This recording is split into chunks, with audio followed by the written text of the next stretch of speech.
first compliance date for the FAA's Pilot Records Database is just around the corner. Are you ready? From the National Business Aviation Association, this is a special edition of Flight Plan. I'm Rob Finfrock with your trusted source for business aviation news. Back in May, the FAA published its final rule establishing the Pilot Records Database, an electronic repository for information about pilots flying for commercial operations. That data must be submitted to the PRD by September 8th, the first milestone date under the rule. But many business aviation pilots and flight operations remain uncertain about their responsibilities under the program and what information will be accessible to which parties. To help clear things up, we'll begin today with Rich Bohl, chair of the Airspace, ATC, and Flight Technologies Working Group of the NBAA Access Committee.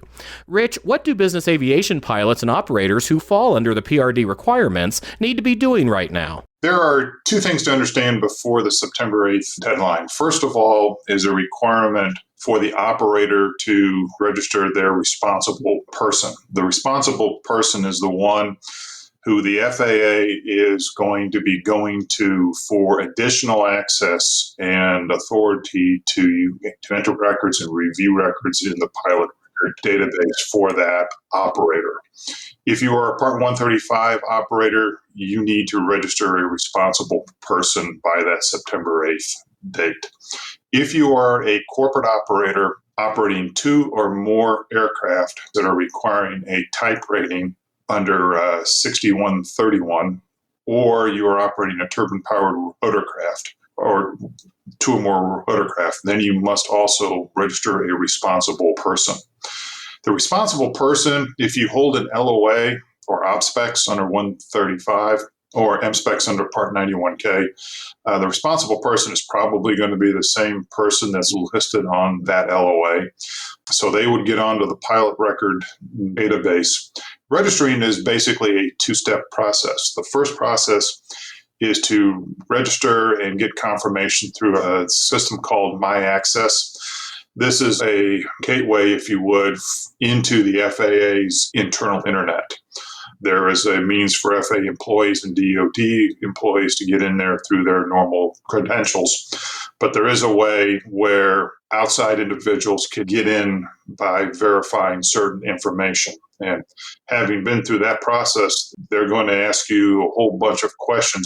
They'll ask you to verify certain pieces of information to confirm that you are who you say you are.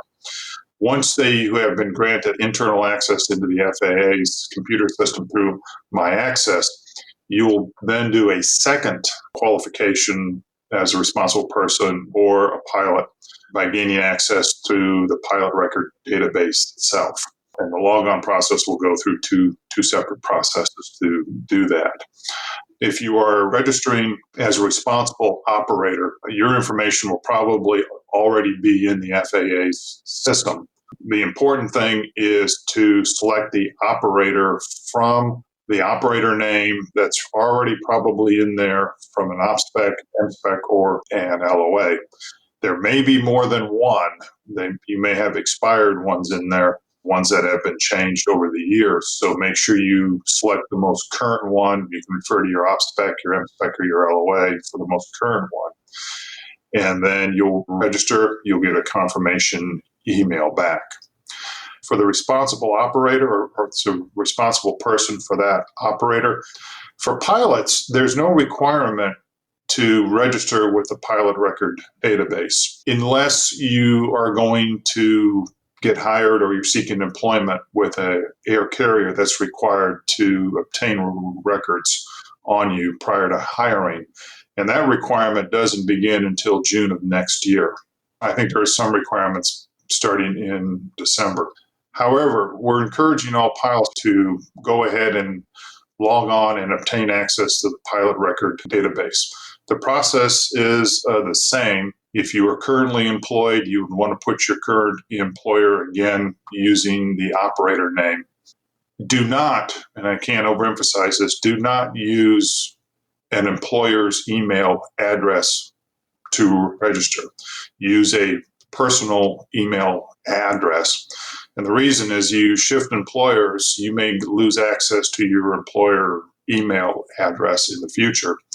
However, your personal address will stay with you, and you can make changes to that down the road.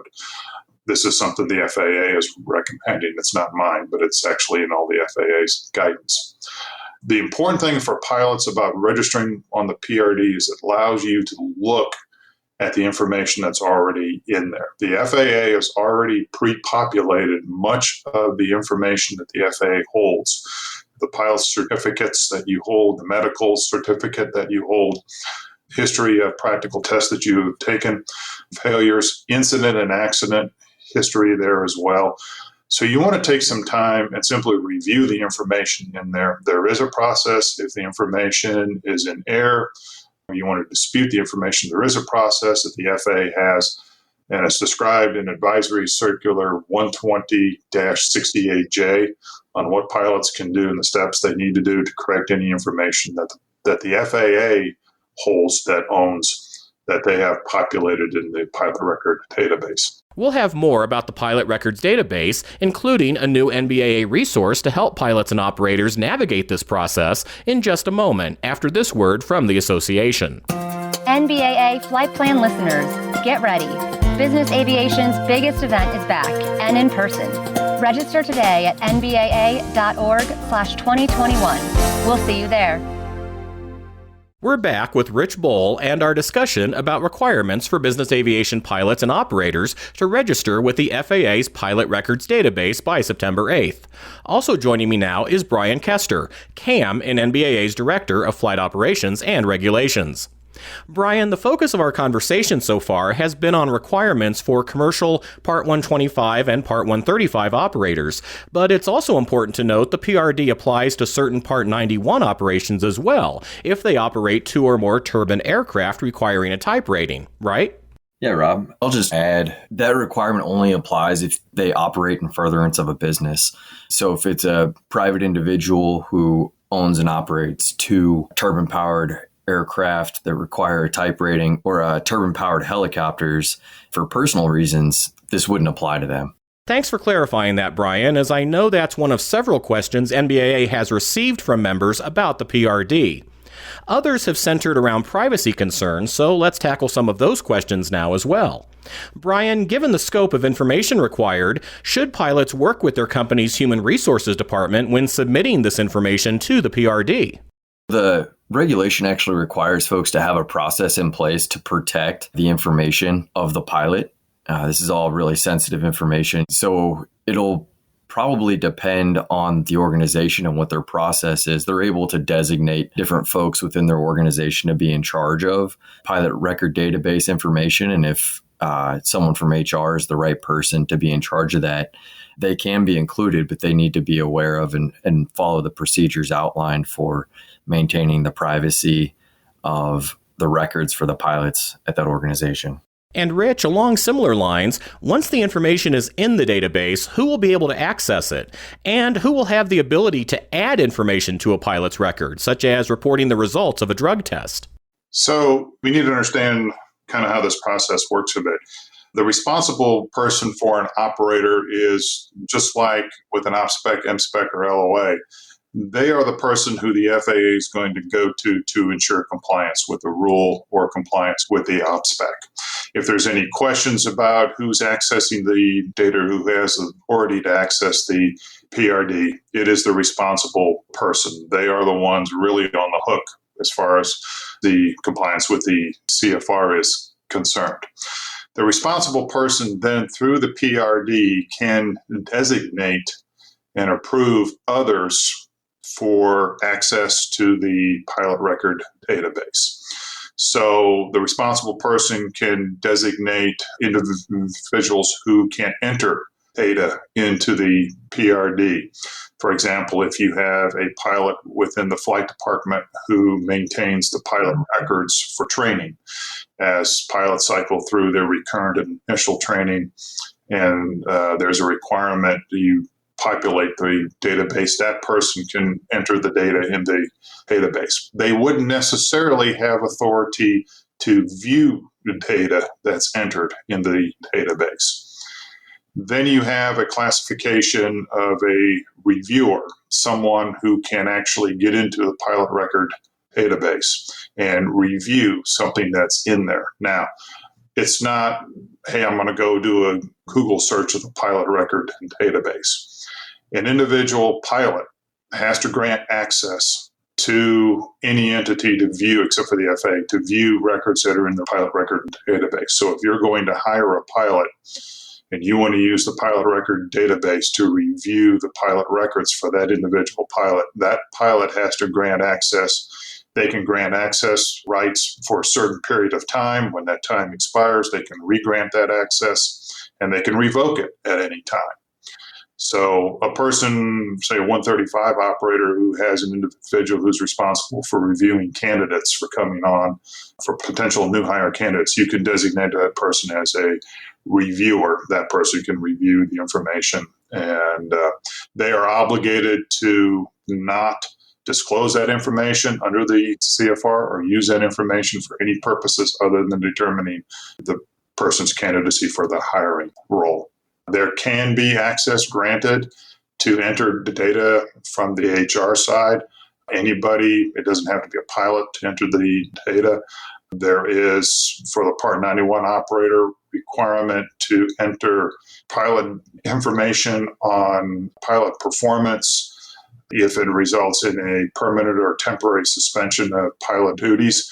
That's a contemporaneous reporting requirement within 30 days. Training records themselves under Part 91, those do not have to be entered until and unless the operator receives a request from a reviewing entity.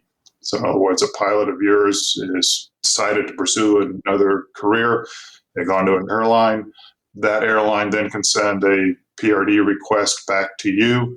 If you don't have the records already in the pilot record database, which you're under no obligation to do, however, upon receipt of that request, you have 14 days to populate the pilot record database with the records going back 5 years.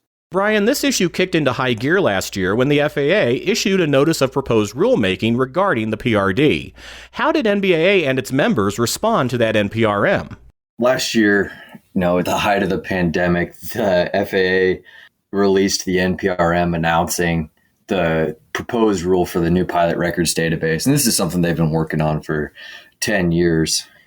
With everything else going on, they announced this rule, and the original announcement included a lot of things that were going to be incredibly burdensome for all operators, and particularly we thought might be overly burdensome for Part 91 operators who don't even get the safety benefits that come from the pilot records database. As I mentioned before, the database is designed for commercial operators hiring new pilots, not for private operators hiring new pilots. So they were going to be asked to contribute all of the same information as the certificate holders, but not get any of the benefit. And so we saw that as a problem. And we also saw that they were going to require a lot of information related to FAR 6157, so recency and currency requirements, which, as we started looking into it, it could have meant contributing to the database as frequently as after shooting every single approach, or anytime you flew at night, logging night hours for night currency or night landings, which would have required accessing the database with an incredible level of frequency. Fortunately, NBAA and all of its members and a large part of the GA community got together and let the FAA know how they felt about this proposed rule. We put out a call to action for our grassroots advocacy effort, asking members to let the FAA know how they felt and how it would impact their operation. And we had 600 responses through that call to action. So a tremendous effort from the NBAA membership. It's great to see the regulatory process work the way it's designed. And when the members spoke up, the FAA listened and really walked back a lot of the reporting requirements.